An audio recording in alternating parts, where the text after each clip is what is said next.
escolheu Blumenau na época para começar a carreira, por quê? Para não ser político.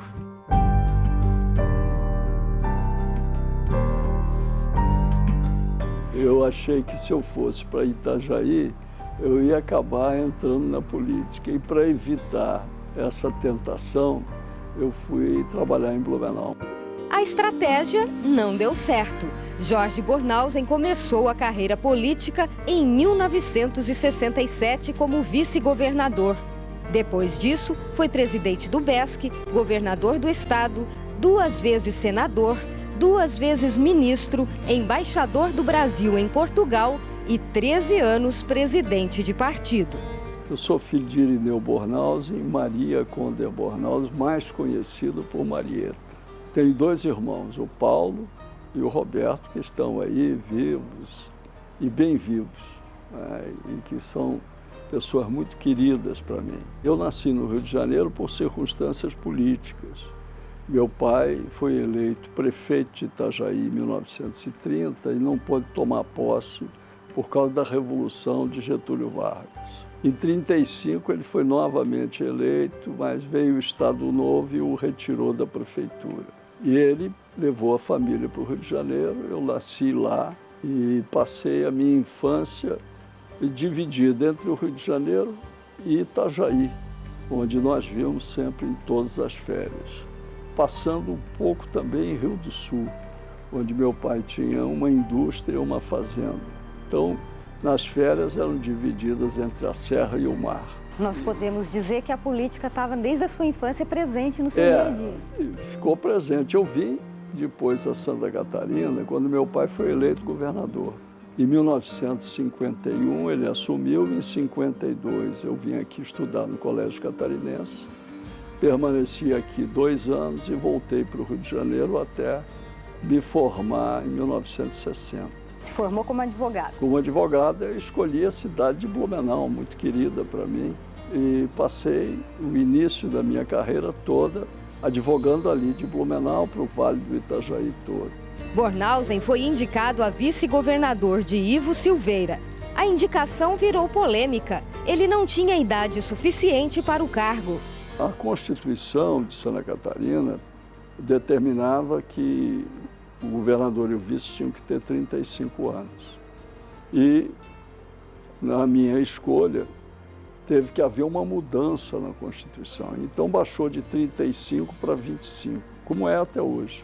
E eu tinha 29. E isso veio, mais tarde, a beneficiar o Espiridião, que foi eleito com 31. O Marcos Bichler também, que não tinha os 35, foi eleito vice-governador, abriu para os jovens também essa oportunidade. Foi casuísmo? Foi. Em 1979, também assumiu como governador por via indireta. Foi indicado para substituir o primo e governador de Santa Catarina, Antônio Carlos Conder Reis. Uma das realizações foi na área da educação.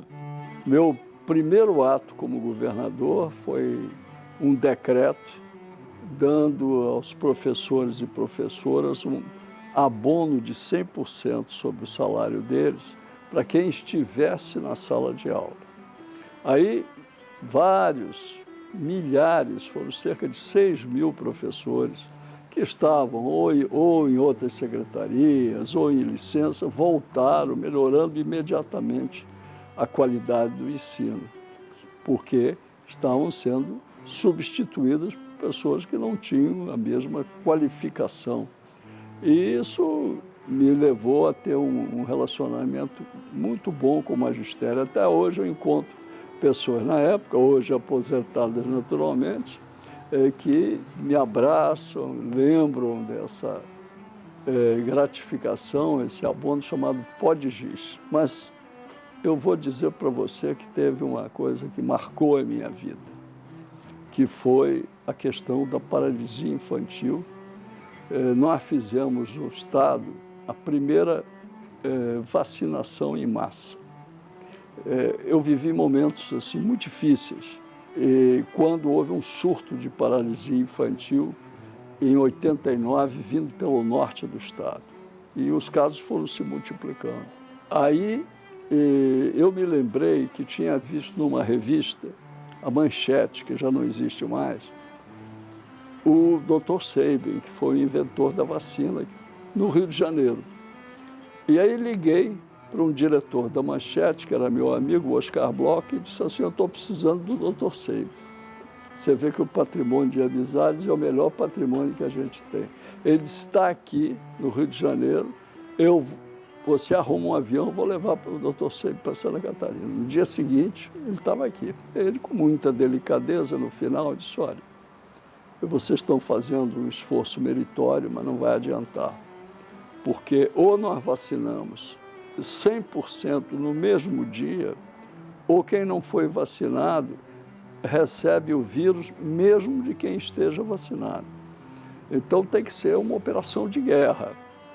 E aí eu perguntei, certo atrevimento, doutor Sabin, o senhor comanda essa operação? Ele disse, se o senhor me der os elementos, comando.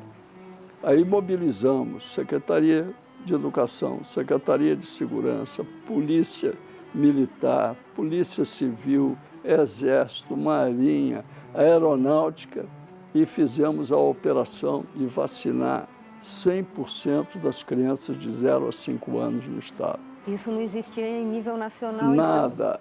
Então. Aí, em função disso, o Ministério da Saúde chamou o Dr. Sabin para fazer em outros estados, nos outros estados. Anos depois eu ouvi, né, com muita alegria, mas no silêncio, que a Organização Mundial de Saúde tinha declarado Santa Catarina isenta de paralisia infantil, como é até hoje. Mas nem tudo são boas lembranças. Foi no governo de Bornhausen que ocorreu a famosa Novembrada. No dia houve uma reunião no Palácio para assinatura de atos. A Praça 15 estava cheia, tinha cerca de 2.000 pessoas e tinha um grupo de estudantes, que não era grande, uns 15, 20, que estavam fazendo uma manifestação democrática de protesto. E, de repente, o presidente Figueiredo pegou no meu braço e disse, olha, xingaram a minha mãe, eu vou resolver isso, lá embaixo no braço. O senhor se assustou com a decisão dele? Disparou pela escada abaixo, né, num ato absolutamente insano. E eu tive que acompanhá-lo. E os seguranças foram até quase os estudantes para conseguir segurá-lo. E ele ainda quis ir tomar um café no Ponto Chique. Houve um novo confronto, com alguns tapas para cá e para lá, alguns exageram, mas cometeu um equívoco muito grande ao querer enquadrar os estudantes na Lei de Segurança Nacional. 7 foram enquadrados, não é isso? Foram enquadrados e depois absolvidos. Houve um excesso evidente que causou protestos, tiveram manifestações na Praça 15, não foram pequenas. Daí eu procurei o general Bandeira, que era conhecido como Linha Dura, estava aqui no sul do estado, em Gravatal, e eu fui lá. E aí ele disse, não, mas eu vou mandar liberar. E eu disse, o ministro da Justiça, ele disse, depois eu aviso. E liberou. O papel de articulador político teve grande destaque no final da ditadura militar. Liderou a dissidência e a rebelião interna dentro do PDS. Guilherme Palmeira, Marco Maciel e eu lideramos, depois tivemos o apoio do Sarney e depois do vice-presidente Aureliano. Fizemos a dissidência, que foi a Frente Liberal, conseguimos nos unir à oposição do Dr. Ulisses Guimarães com o PMDB e com isso formamos a Aliança Democrática e veio então a vitória no colégio eleitoral de Tancredo Neves e voltamos à plena democracia que vivemos hoje. A origem da família Conder Bornhausen. Jacó Bornhausen veio como clandestino num navio ainda adolescente e a história, e aí eu não sei se não existe um pouco de folclore, é que ele vivia dentro de um barril no navio e saía do navio para comer. Bom, e se é verdadeiro ou não, eu não posso confirmar. O fato é que ele veio. E é que época isso? Isso em 1814. E aí foi adotado pela família Prince, casou com uma Prince e teve muitos filhos, entre os quais o Pedro Bornhausen, que veio a ser meu bisavô. A família começou em São Pedro de Alcântara, veio para o Gasparim, e o meu avô, João, mudou-se para Itajaí, onde nasceram seus filhos, inclusive o meu pai, o Irineu. A família Conder já veio de uma maneira diferente, até mais nobre, não é? Não, sem tirar o mérito do clandestino, que era um grande aventureiro e que deu certo. Não é? O Marcos Conder foi contratado pela família Malbo, que era... o Bruno Malbo era o maior comerciante de Itajaí, para dar aula para os seus filhos. E ele veio de Tria. E aqui ele casou com uma aluna, ele dava aula de violino também, e dava aula de violino para a filha do Zé Henrique Flores, que era um político, né, no Vale do Itajaí, em Blumenau especialmente, conhecido. E com esse casamento que vieram os irmãos Conder, que tiveram uma participação grande na política catarinense. O Adolfo foi governador, o Marcos, deputado e prefeito por muitos anos em Itajaí, o Vitor, ministro de Aviação e Obras Públicas, o Arno, um diplomata de muito valor, e eram os irmãos de minha mãe. A Marieta? A Maria, que todo mundo chamava de Marieta. Os filhos e netos. Tenho muito carinho pelos filhos, pelos netos, né? E faço sempre uma reunião dos netos às quintas-feiras. O menorzinho, o Gabriel, eu visito. Quando ele não me visita, é uma vida muito agradável em família. Tenho meus filhos todos independentes, né? Tenho um só que está na política, que é o Paulo Roberto. É frustrante isso, só um dos 4 filhos ter ido para a política? Não, eu por mim nenhum teria ido. Por que não? Porque eu acho que a política não tem hoje mais a atração que já teve, né? A decisão de deixar o papel de um dos mais importantes líderes políticos do país. Eu achei que o melhor caminho meu era me desfiliar do DEM e não voltar a me filiar em nenhum partido, o que me permitiria votar de acordo com a minha consciência e não com nenhuma obrigação partidária. E assim eu estou. Hoje, Bornhausen divide a vida entre Florianópolis e São Paulo. Qual a sua atuação em São Paulo? O senhor ainda encontra os velhos companheiros da política? Encontro porque, como eu sou o coordenador do Conselho de Estudos Políticos e Sociais da Associação Comercial de São Paulo e tive a liberdade por parte da entidade de escolher conselheiros, vários deles são meus amigos da época de política, como o Marco Maciel, o Heráclito Fortes, o Guilherme Palmeira. Todos eles pertencem a esse conselho que se reúne uma vez por mês.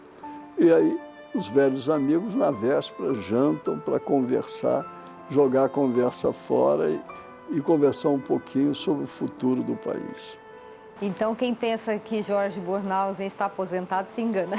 Não, aposentado eu não estou. Politicamente afastado, sim. Olhando as fotos de uma vida política agitada, será que bate a saudade? Eu não sou um saudosista, né? E sou otimista e gosto da vida. Eu gosto de viver, eu tenho a minha vida bem regulada, com os momentos para o lazer, para o meu hobby, que é a pescaria. Tenho os amigos de pescaria, tenho os amigos de boemia, tenho os amigos de trabalho. Enfim, eu não tenho nenhum momento especial para relembrar na vida. Eu acho que tudo que Deus me deu já foi muito bom, né? E eu acho que o grande filósofo é o Zeca Pagodinho, vida leva eu.